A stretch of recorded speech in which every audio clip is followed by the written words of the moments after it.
An ABC News exclusive with Attorney General Merrick Garland, his first interview since joining the Biden administration.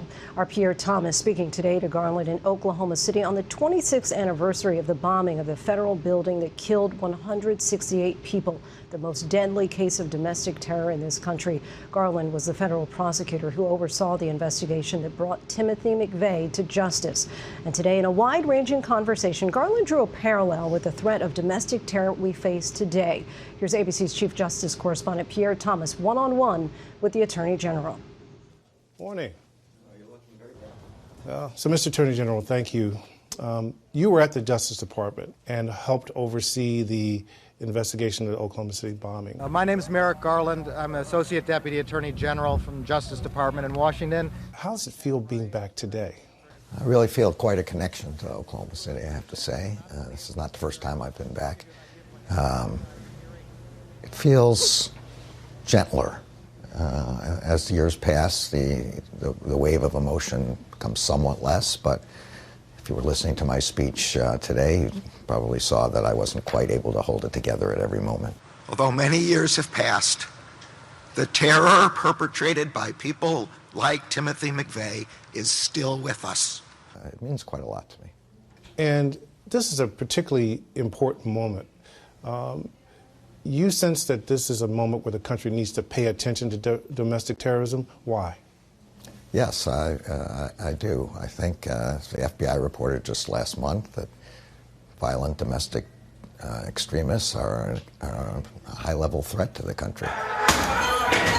And they can cause the kind of tragedy that happened here.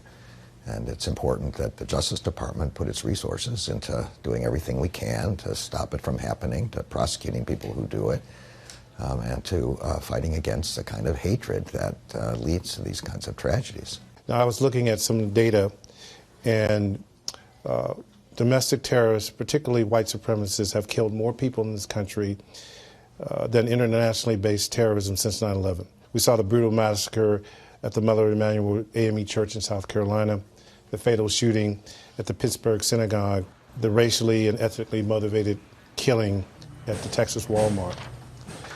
It feels more urgent now than in recent memory. Do you agree with that assessment? It does feel urgent, and I also don't want to take our eyes off of the threat of foreign terrorism as well. But I think it's true that there's been a significant uptick. There was a period after Oklahoma City where things seemed to be at a lower level and ebbed, but this is the kind of problem you can never take your eyes off of. And the Justice Department is committed to being sure that we don't do that. You know, we looked at some recent events, Governor Whitmer, the threats against her. And during the insurrection, we saw elements of the far-right militia. We saw elements of white supremacists, even Nazi sympathizers. Does it feel like a kind of a sinister deja vu for you? I mean, I remember the Turner Diaries and all these elements at play back when the Oklahoma City bombing happened and the kind of factors that spawned Timothy McVeigh. Does it feel that way to you? Well, this is a problem that the country has never been able to eliminate. The Justice Department itself was, as I've said before, was founded during Reconstruction to fight against the kind of domestic terrorism that was keeping African Americans from being able to vote during Reconstruction. As I'm sure you know, I also visited Greenwood and Tulsa yesterday. And we still have damage from that massacre. And it's a line of the same kind of hatred that killed black Americans and that burned their homes. It's a line through to the kind of domestic violent extremism represented by McVeigh. This is the kind of thing that the Justice Department was built to fight against. When hundreds of Americans stormed the Capitol, the seat of democracy, threatening to try to kill the vice president, what do you think that was a symptom of? Look, I can't, because I'm the Attorney General, because we have cases that are pending, I can't talk about anything specific. What I can say is that we put a lot of resources into arresting the people who committed criminal acts at the Capitol. The work of the assistant U.S. attorneys and the agents on the ground in the District of Columbia is just unbelievable. 400 arrests since the event. People are working day and night to catch the people who committed crimes, and the Justice Department is committed to providing them with the kind of resources that they need to continue that work.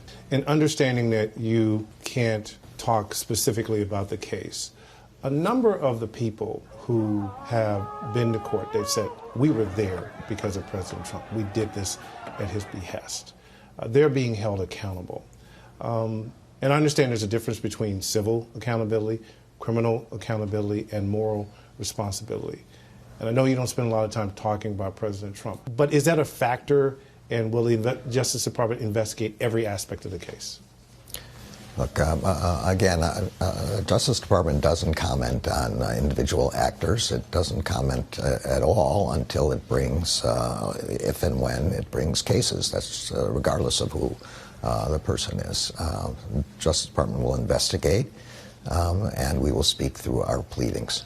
Most police, my father-in-law is a retired police officer, taught criminal justice in the state of Pennsylvania. My best friend, one of my best friends, is a FBI agent, former FBI agent. But do you believe there is still pockets of racism and bias within law enforcement, and how widespread do you think it is?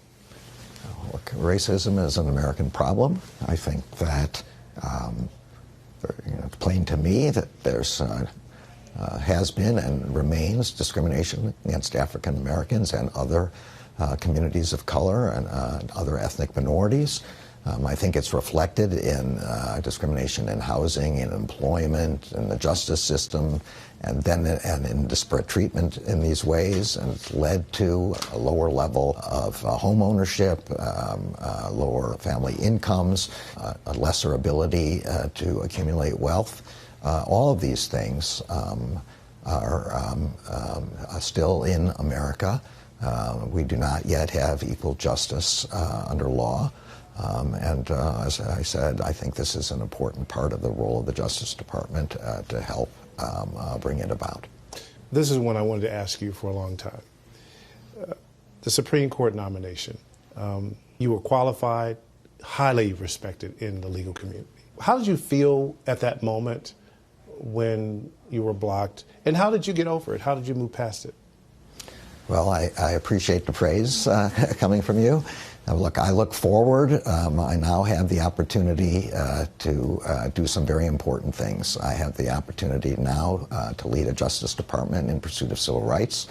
I have a chance to lead a Justice Department in pursuit of the rule of law, in ensuring the independence of the department and its independence particularly from any kind of partisan influence in the way we bring investigations or prosecutions, and I have a chance to lead a department sitting here in Oklahoma City that needs to fight against domestic violent extremism so that the kind of tragedy that we had in Oklahoma City doesn't occur.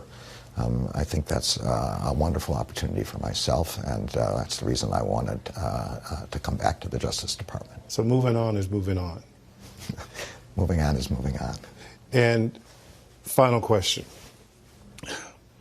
The president has been pretty adamant that some of these new laws, which he views as suppressing voting rights, are what he calls a modern-day version of Jim Crow. Is the Justice Department looking at some of these laws and reviewing them, and do you share some of his concerns? Again, to go once again to the history of the Justice Department, the work I was describing was work to ensure the ability of black Americans, the newly freed slaves, to vote. That's a through line going from then to the establishment of the Civil Rights Division to what we're doing today. The Justice Department, and particularly its Civil Rights Division, is actively and aggressively concerned about voting rights. I think that we do best in America when we let everybody who's eligible vote. That is the way we ensure a true democracy, and that's the way we ensure a respect for democracy. And the Justice Department will do everything within its authorities to ensure that that is the case. Our thanks to Pierre for that wide-ranging conversation. Hi, everyone. George Stephanopoulos here. Thanks for checking out the ABC News YouTube channel. If you'd like to get more videos, show highlights, and watch live event coverage, click on the right over here to subscribe to our channel. And don't forget to download the ABC News app for breaking news alerts. Thanks for watching.